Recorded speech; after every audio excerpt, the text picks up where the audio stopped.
Good morning, fellow YouTubers. So, kind of noticed the head, because I was kind of thinking making some videos where you just don't refer to the coronavirus at all. It's funny how many different names there are. Novella Corona, COVID-19, Wutan, um, coronavirus. My goodness, why not just get one name for something? Jeez, it has at least 5 or 6 names, I think. But no, so I thought I would make a few videos that just have nothing to do with the coronavirus. But you know, um, I think everyone is so immersed in the situation and it's affecting them so radically. And I think it's the first thing that's ever affected the world at the same time, the whole entire world all in one problem. I can't think of anything else that's ever done that. If any of you can think of anything that's come close to the whole world dealing with one problem at the same time, I mean, you could say like global warming, but a lot of people don't agree with that. So I mean, but this, there is almost no disagreement at this point. It is a pandemic. It is threatening individuals within every country on the entire face of the planet. So I just noticed that. And I did watch one video yesterday on Yellowstone. I had such a good time this summer there. But I did notice one video on I'm not riding anymore. He's hanging up his riding boots, riding gloves, riding jacket, helmet, and the main point that he said was, so yesterday I watched, two different scenarios. One, Hollywood from Insane Throttle saying, yeah, I just took a 300-mile motorcycle ride and it was great. The roads were totally vacant, I recommend you guys get out there and ride your motorcycles. Okay, and I saw that one in the morning. It's like, yeah, okay, cool. And then in the evening, last night, I see this guy with an accent. Pretty sure he's from a different country. But he was saying, you know, think about if you were a doctor or a nurse working like, 12-hour shifts every day, dealing with all of these ill patients from coronavirus, and many of them terminally ill, it would be quite overwhelming.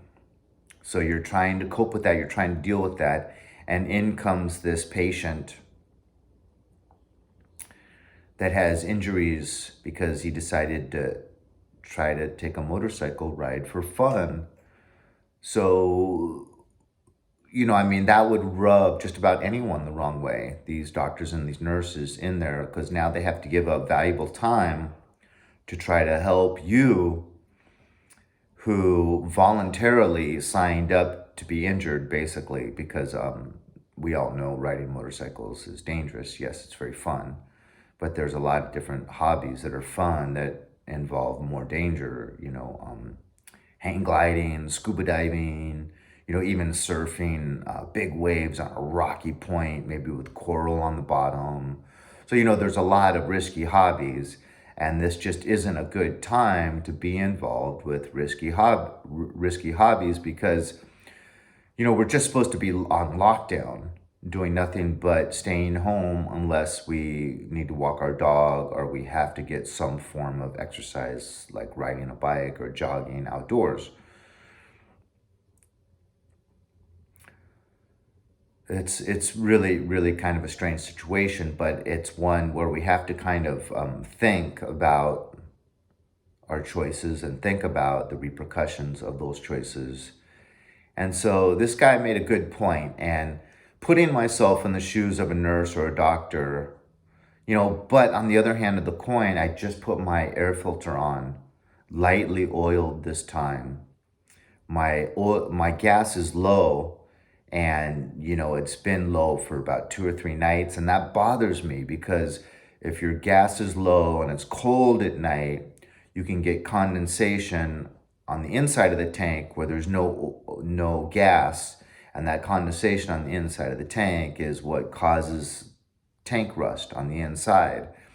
And with any of you guys that know about classic motorcycles, that's one of the biggest problems that they have to deal with old motorcycles is that rust on the inside of the tank.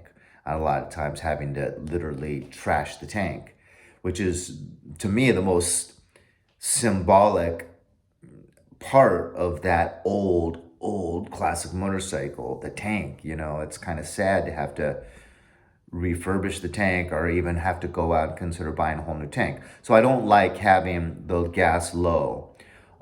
So I'm going to test the new air filter, make sure that's good and it doesn't need a little bit more oil, because just because I over oiled it last time, I put in a lot less oil. I'm thinking it might be a little bit too much little oil. And for when I get home, I might want to take it off and put on just a little bit more.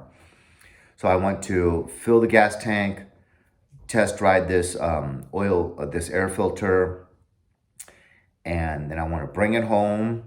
I want to spray it down with that quick wash, Harley Davidson quick wash, one touch stuff, and cover it. Oh, I forgot, before I cover it, take the battery out, put on a trickle charge, cover it, and just plan on leaving it for weeks. It's a shame. It's my main source of enjoyment these days.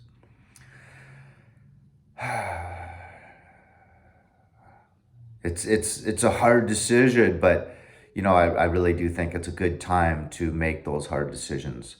Tell me what you guys think. Is this being a little bit too cautious?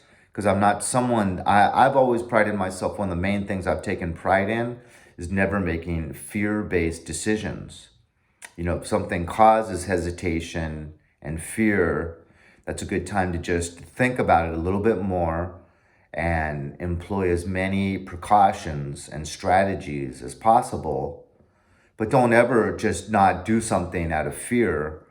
So, it's hard for me and my ego.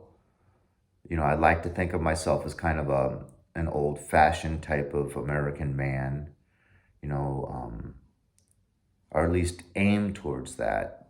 Maybe I'm not that, but that's kind of what I like to aim at. And it's hard to hang up the main thing I love out of fear. It's very, very hard for me because I've never came from making fear-based decisions. But now I can make a case saying this isn't fear-based. This is more for the good of society, for the good of what we're trying to deal with as a people, as a group, whether you say Americans or you say inhabitants of the world. We're trying to deal with this situation, and as individuals, we want to contribute to that effort as opposed to distracting from that effort. And if I ended up in a hospital with a concussion and some broken bones and needed medical assistance, I wouldn't be contributing to the well-being of this country trying to deal with this pandemic or the world. I would be actually distracting from that effort. So it's not, I'm not going to look upon it as a fear-based decision. I'm going to look upon it as a social, contributing my part towards a social effort that we're making as individuals and as a country and as worldwide inhabitants. I'm looking for words because this is all new, So anyways, on that note, I'm going to say thank you for watching. I'm not going to be riding my motorcycle for a while. I have a lot of work to do. It's really hard to work, when there's so much uncertainty going on in the country and the world. But maybe having my bike cleaned, locked up, battery on trickle charge, covered, parked in its little parking spot with all the locks I have on it.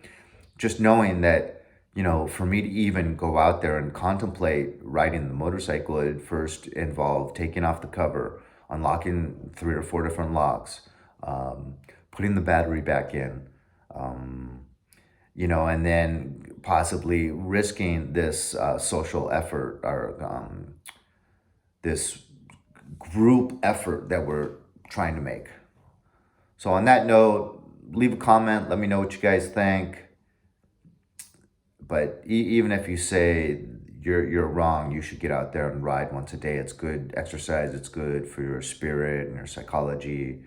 I still don't think I'm going to be doing it because it is an individual decision. So I'd like to hear your take on it, but at the same time, I don't think I'm going to be changing. So I'm going to say goodbye. Everyone, deal with this problem the best you can. Me, it's kind of hard because I'm not even with my children. I'm totally alone every day, all day. And then when I see strangers, I want to talk, but it's like, oh, we're not supposed to. Oh man, I don't even have TV. So anyways, everyone take good care of yourselves.